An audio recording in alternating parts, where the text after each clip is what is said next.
3 छोटे सुअर और भेड़िया की कहानी। बहुत समय पहले 3 छोटे सुअर अपनी माँ के साथ एक छोटे से घर में रहते थे। जैसे जैसे वे बड़े हुए, उनकी माँ ने उन्हें बताया कि अब उन्हें अपने अपने घर बनाकर अपनी जिंदगी जीनी चाहिए। माँ ने उन्हें यह भी चेतावनी दी कि जंगल में एक बड़ा भेड़िया रहता है जो छोटे सुअरों को पकड़कर खा जाना चाहता है। पहला छोटा सुअर आलसी था। उसने सोचा कि घर बनाने में ज्यादा मेहनत क्यों करें। उसने अपना घर तिनके से बना लिया। यह बहुत जल्दी बन जाएगा, उसने सोचा और आराम से बैठकर खेलने लगा। दूसरा छोटा सुअर थोड़ा और मेहनती था, लेकिन उसने घर लकड़ी की छड़ों से बनाने का फैसला किया। यह तिनके से मजबूत है, उसने कहा, और बहुत समय भी नहीं लगेगा। उसने जल्दी से अपना घर बना लिया और संतुष्ट होकर आराम करने लगा। तीसरा छोटा सुअर सबसे ज्यादा समझदार और मेहनती था। उसने अपना घर ईंटों और सीमेंट से बनाने का फैसला किया ताकि वह भेड़िया से सुरक्षित रह सके।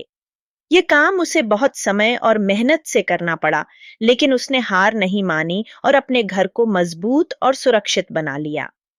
एक दिन जंगल में भेड़िया आया। वह भूखा था और उसे छोटे सुअरों का ख्याल आया। वह पहले छोटे सुअर के घर के पास पहुंचा जो तिनके से बना था। भेड़िया ने दरवाजे पर दस्तक दी और बोला, छोटे सुअर, मुझे अंदर आने दो।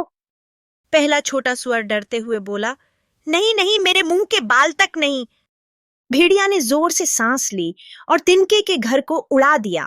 पहला सुअर डरते हुए दूसरे सुअर के घर में भाग गया। अब भेड़िया दूसरे छोटे सुअर के घर तक पहुंचा जो लकड़ी की छड़ों से बना था।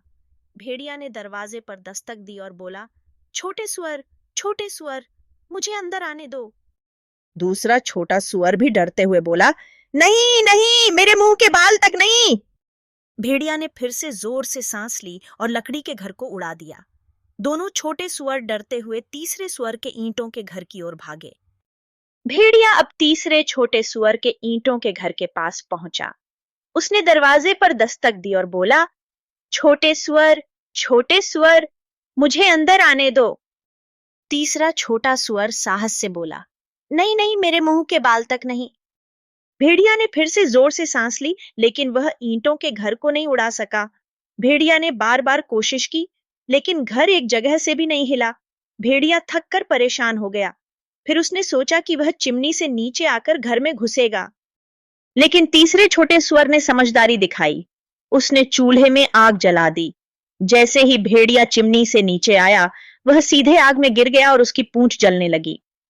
यह कहानी हमें यह सिखाती है कि मेहनत और मजबूत नींव का निर्माण कभी व्यर्थ नहीं जाता। तीसरे छोटे सुअर की कड़ी मेहनत ने उसे और उसके भाइयों को भेड़िया से सुरक्षित रखा।